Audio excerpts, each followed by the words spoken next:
All right, May 7th. That means there is 196 days until GTA 6 releases. And we've got some pretty interesting news. So first off, this guy named Strauss Zelnick, you guys may be familiar with him. He did another interview. He's been doing a lot of interviews recently. A little weird. But he did another interview and we got some information out of that. So let's dive right into that. So the CEO behind GTA, a series centered around crime, says he doesn't drink, he doesn't smoke, own a gun, or even play video games. I mean, what's the saying? It's like you don't need to be a chef to judge food. You don't need to be a football player to be a football coach, or any of the millions examples of that. Like, were we really looking at Strauss Zelnick and expecting him to be some pistol gripping, lean sipping thug? Like, he wears a turtleneck. I doubt he even knows what lean is. He said, though, that he has, however, watched GTA 6 gameplay demonstrated to him by developers, which he described as amazing. I see the whole thing. I'm just not the one holding the controller, he says. I mean, the whole "this is amazing" thing doesn't really mean anything, right? He doesn't even play video games. Like, what is, like, no offense, but what does he really know? That's like someone who knows nothing about cars being like, oh yeah, this is a good car here. It's like,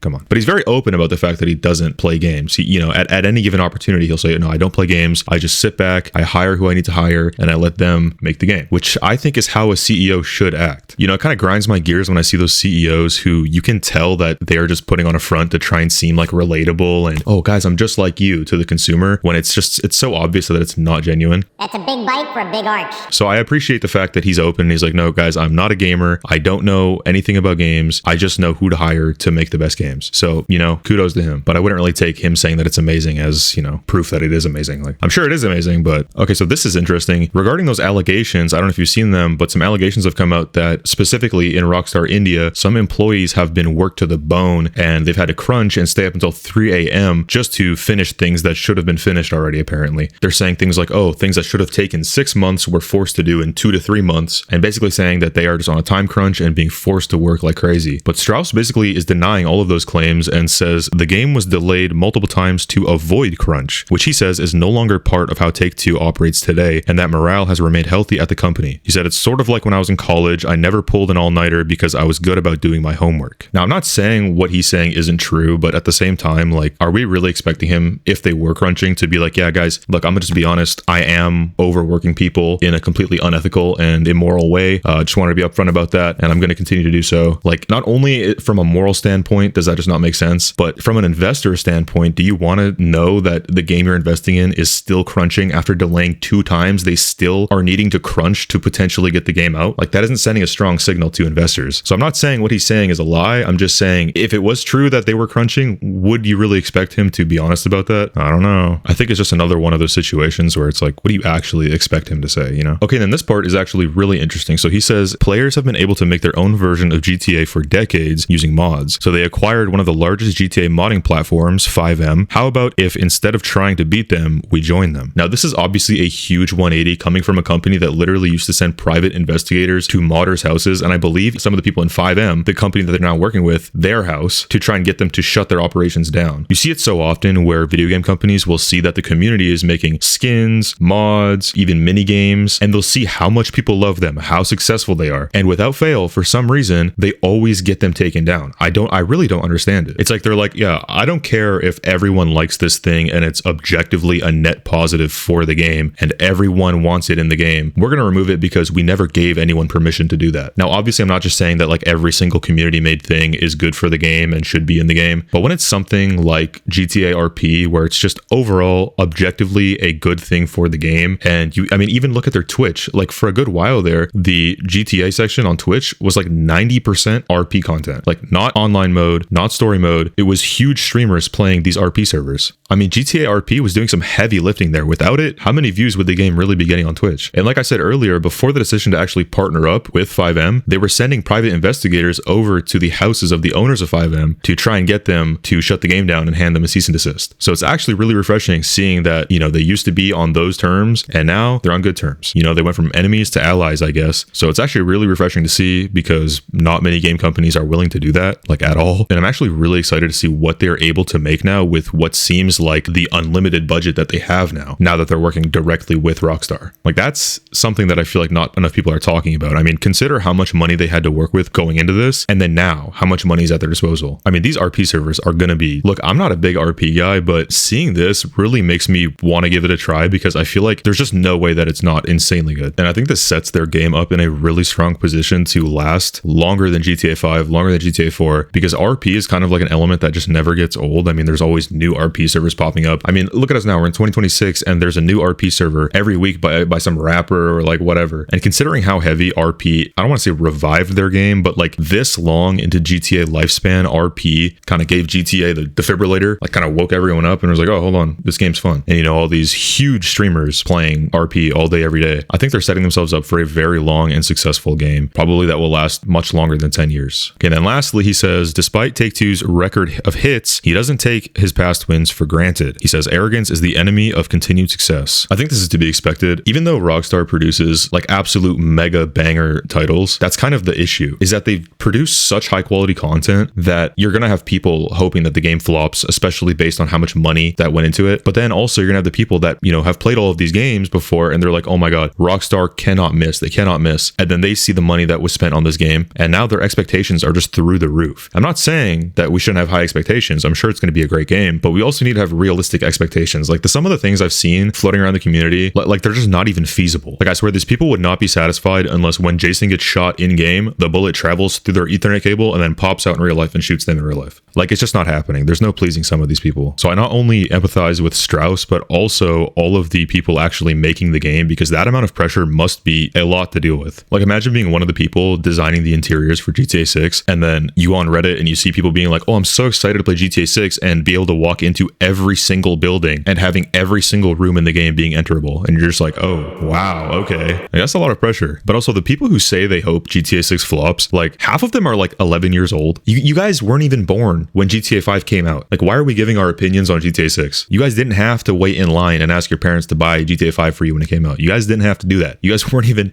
in the womb when the game came out. So why are you saying that you hope the game flops? So you just see, like, okay, I need to chill because I'm getting off topic, but the amount of posts I've been seeing about this is actually crazy. I could make a whole video just on that. But yeah, man, all of this talking about GTA 6 from specifically the CEO, Strauss Zelnick, is making me think that the trailer is just around the corner. Because I mean, he never does this. He never talks this much. He's doing an interview like every day almost. He's making some sort of appearance, making some sort of statement. What would be the reason? Hey, all I'm saying is if that trailer drops, you already know I'm going to be here. So feel free to hit that like, subscribe, hype. I don't even know what that does. But yeah, I'm going to be posting these videos all the way until GTA 6 is released. So if you want to come here and hang out with me, we can, bounce ideas off of each other. Yeah, feel free to subscribe and thank you for watching.